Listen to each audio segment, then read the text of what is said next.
The day my son Andrew passed away, my family didn't even show up at his funeral. Instead, across town, they celebrated my niece's engagement party, and as if that weren't enough, immediately demanded access to Andrew's $500,000 trust fund to pay for her wedding. I am Margaret, 52 years old, a mother who had just lost her only child, a young man full of life, laughter, and dreams, after a courageous battle with cancer. That morning, as I sat alone in the front pew of the small chapel, the weight of grief pressed on me in a way I had never imagined possible. Only 7 people were there myself: the pastor, the funeral director, a few of Andrew's closest friends, and a kind neighbor who had watched him grow up. 7 people for a son who had given so much to his community, who had coached Little League on weekends, volunteered at animal shelters, and never missed a birthday or holiday. 7 people because his own family decided that balloons, champagne, and social appearances mattered more than saying goodbye. I clutched Andrew's favorite coffee mug in my hands, the one that said "World's Best Son." It was a gift I had given him on his last birthday when chemo still offered a glimmer of hope. I remember hearing myself say the words, "Family comes first," while my heart screamed that the words felt hollow. In the distance, I could imagine my sister Linda, smiling and laughing with her friends, arranging tables with sparkling decorations and champagne flutes, completely oblivious to the empty space where her nephew's life should have been honored. I took a slow, shivering sip from the mug, letting the warmth remind me of Sundays when Andrew and I would sit together laughing over shared memories, dreaming of trips we'd take and talking about the future we'd never have. That small, ordinary comfort contrasted sharply with the glaring absence of my own family, and I felt a bitter cocktail of loneliness, rage, and disbelief. How could they be so cold? How could they prioritize an extravagant celebration over the life of the boy who had brought them all together in the first place? And yet, through the tears and the silence, a quiet determination began to form inside me. I knew even as grief threatened to swallow me whole, that I could not let their selfishness define Andrew's legacy or my own. As I rose to light a candle for him, I asked myself, how do I stand up to my family when they choose greed over compassion?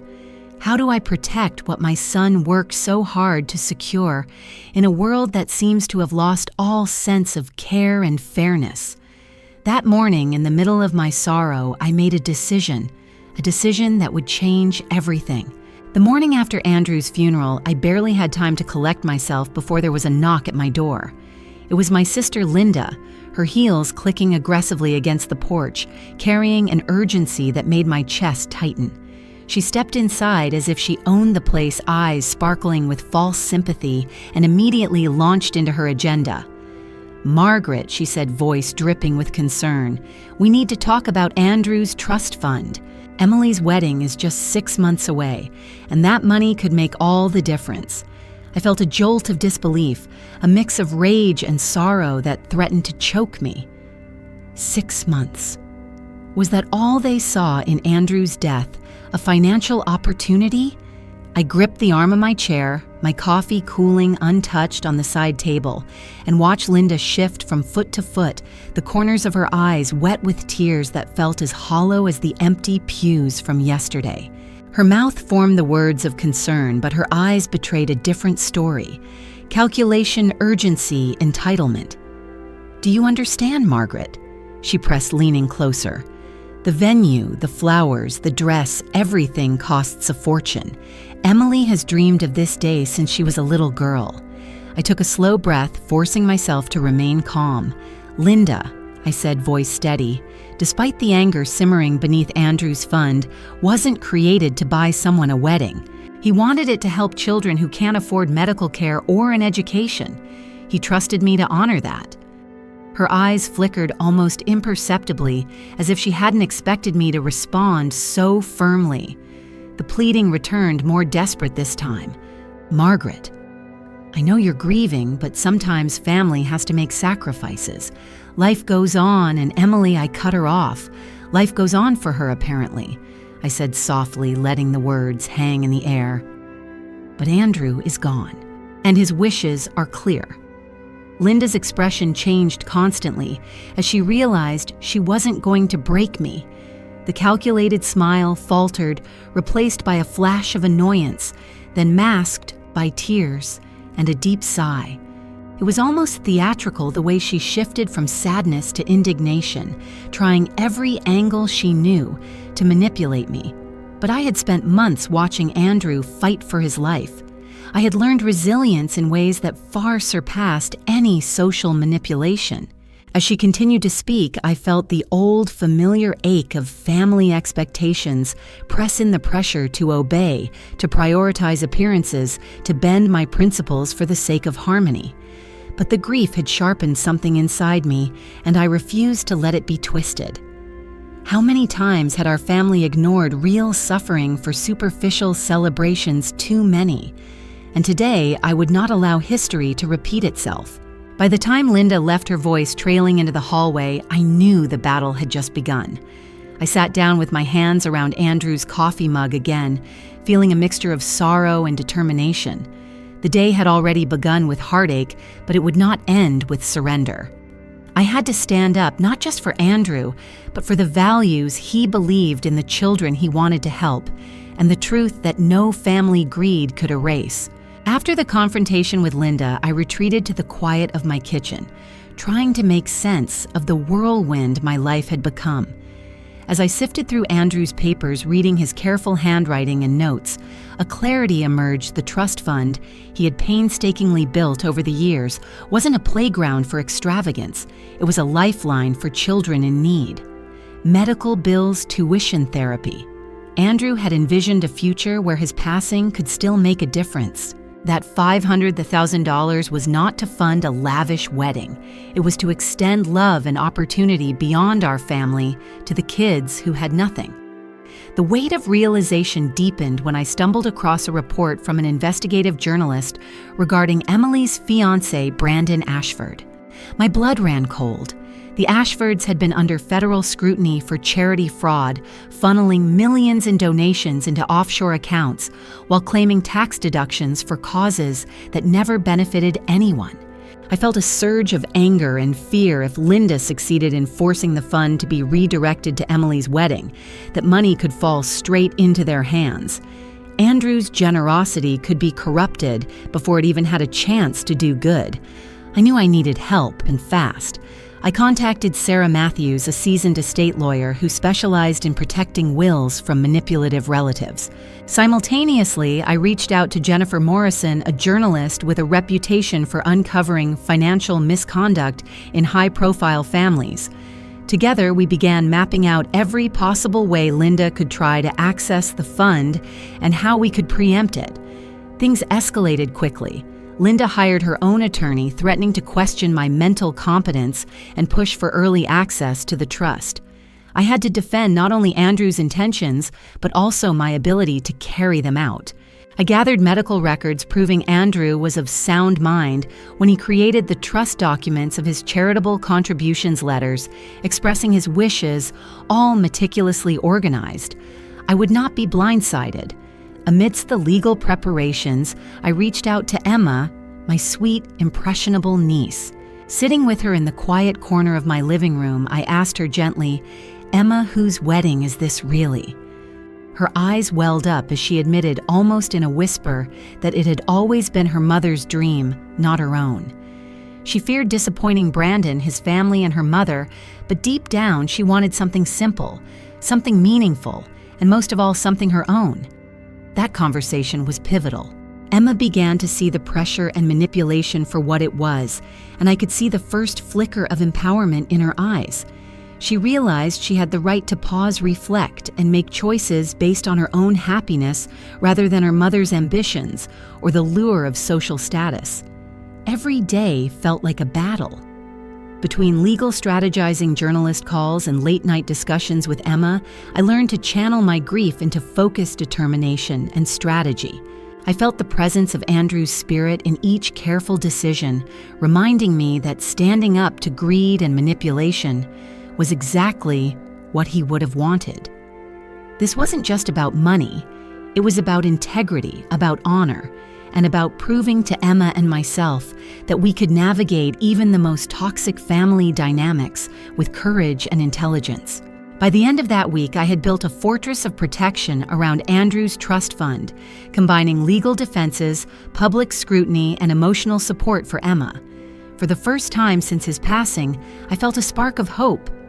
Maybe we could not only honor Andrew's legacy, but also empower the next generation to value their own voice, their own choices, and the courage to say no when necessary. The courtroom smelled faintly of polished wood and stale coffee, a sharp contrast to the whirlwind of emotions I had carried in over the past weeks. Linda sat across from me, her posture rigid, lips pressed together in determination, while her attorney shuffled papers and whispered strategies under his breath. My lawyer, Sarah Matthews, gave me a reassuring nod, her eyes silently telling me we were ready. I clutched Andrew's files tightly, the documents representing not just money, but his vision, his integrity, and his unwavering belief in doing good. The proceedings began, and Linda's attorney immediately went on the offensive, suggesting that grief had clouded my judgment and that I was making irrational decisions by refusing to release the trust for Emily's wedding. I listened carefully, my hands steady, my heart pounding, as Sarah systematically dismantled every claim. We presented Andrew's medical records letters, expressing his intentions and records of his charitable work. We highlighted the investigative reports on Brandon Ashford's family, showing a clear and present risk if the funds were diverted. The judge leaned forward, eyebrows raised, clearly engaged, as evidence unfolded that contradicted Linda's claims. Meanwhile, Emma made her own choice quietly but decisively. She called me one evening, her voice trembling yet firm. "Aunt Margaret, I want to postpone the wedding. I need time to think, to really understand what I want, not just what Mom wants for me." I felt a swell of pride and relief. This young woman, under so much pressure and manipulation, was discovering her own strength. She was learning the same lesson Andrew had always hoped to teach: independence, critical thinking, and the courage to stand up for oneself. Back in the courtroom, the tension was palpable. Linda's confident veneer began to crack as our evidence exposed the risks to Andrew's trust and the manipulations behind Emily's pressured wedding plans. I noticed her hand tremble slightly when the judge questioned her about Brandon Ashford's ongoing federal investigation. Her carefully constructed argument started unraveling under scrutiny. Every well-meaning but misguided accusation she made against me seemed to fall flat in the light of truth. As the final motions were presented, the judge's voice resonated with clarity. Andrew's trust fund would remain intact, used exclusively for the charitable purposes he had specified.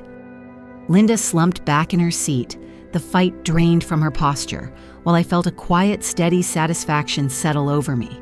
The decision protected hundreds of children from losing the support Andrew had envisioned, and it reaffirmed the importance of standing firm when principles are at stake. Walking out of the courthouse, I felt a mixture of exhaustion, relief, and empowerment. I had navigated grief, family betrayal, and legal pressure, and emerged not only honoring my son's legacy, but also demonstrating the power of a woman determined to protect what she believes is right.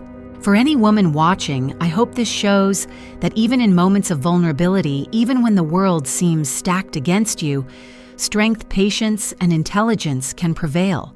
We can safeguard our loved ones, our values, and the futures of those who depend on us, not through force, but through clarity, courage, and unwavering dedication. As the weeks passed and the storm of legal battles and family tension began to settle, I finally allowed myself a moment of quiet reflection at Andrew's grave. Arranging fresh flowers, I felt a sense of peace I hadn't known since the day he passed. The trust fund he had worked so diligently to create would go exactly as he intended, supporting children in need, providing medical care, and funding educational opportunities. Knowing that Andrew's generosity would continue to make a tangible difference in the lives of hundreds of children gave me a profound sense of closure and purpose, even amidst lingering grief.